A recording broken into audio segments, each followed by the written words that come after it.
अस्सलामु अलैकुम व रहमतुल्लाहि व बरकातुहू। दीन के अंदर देखिए खिदमत कैसे होती। एक दफे एक शख्स हजरत उमर फारूक रज़ियल्लाहु अन्हु की बादशाहत के टाइम पर वो रात में जो है एक जगह वो क़याम फरमा रहे थे, तो वहां पे जो है उनकी अहलिया थी जो कि अंदर थी और वहां से जो है कराहने की आवाज आ रही थी। हजरत उमर फारूक रज़ियल्लाहु अन्हु वहां से निकले हुए जा रहे थे, तो वो शख्स से पूछते हैं कि भाई आप इतनी रात में कैसे और अंदर से कैसी आवाज आ रही है। तो वो शख्स फरमाते हैं कि हम तो अमीरुल मोमिनीन के मदद की उम्मीद में हैं।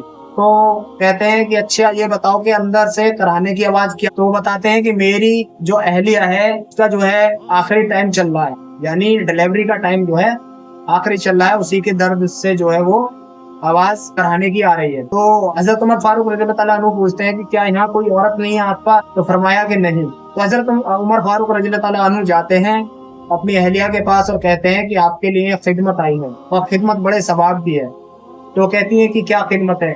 कि ऐसे ऐसे वहाँ पे एक शख्स है और उसकी अहलिया को जो है आपकी सख्त जरूरत है। तो कहती है कि अगर आपकी इजाजत है तो मैं इस चीज के लिए तैयार हूँ। तो कहते हैं कि हाँ, और उन्होंने थोड़े कुछ चंद दाने वगैरह या जो भी उस टाइम की चीजें थी वो ले करके और उनके पास जाते हैं। तो वो हांडी लेकर के हजरत उमर फारूक रज़ियल्लाहु अन्हु उसमें जो है उसको पकाने लगते हैं और अपनी अहलिया को जो है घर के अंदर जो भी वहाँ बना हुआ था जहाँ पे वो क़याम कर रहे थे उनकी बीवी के पास, उस देहाती शख्स या उस शख्स की बीवी के पास जो है अंदर भेज देते हैं और वो फिर उसको बनाने लगते हैं।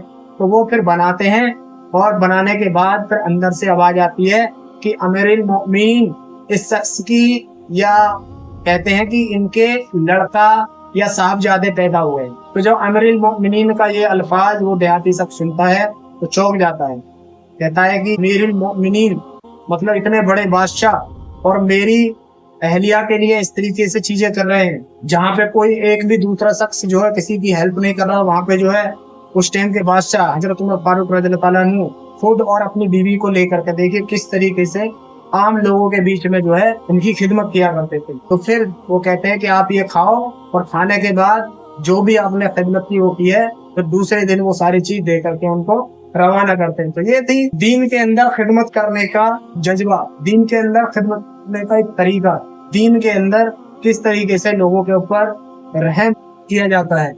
तो ये चीजें कब आएंगी हमारे अंदर? जब हम अल्लाह के हुक्म और नबी के तरीके के मुताबिक जिंदगी गुजारेंगे तो फिर दुनिया के अंदर जो है इंसानियत भी सेफ रहेगी, इंसानियत भी जिंदा रहेगी और बात बनने के हमेशा हमेशा की इस पर कामयाबी मिलेगी।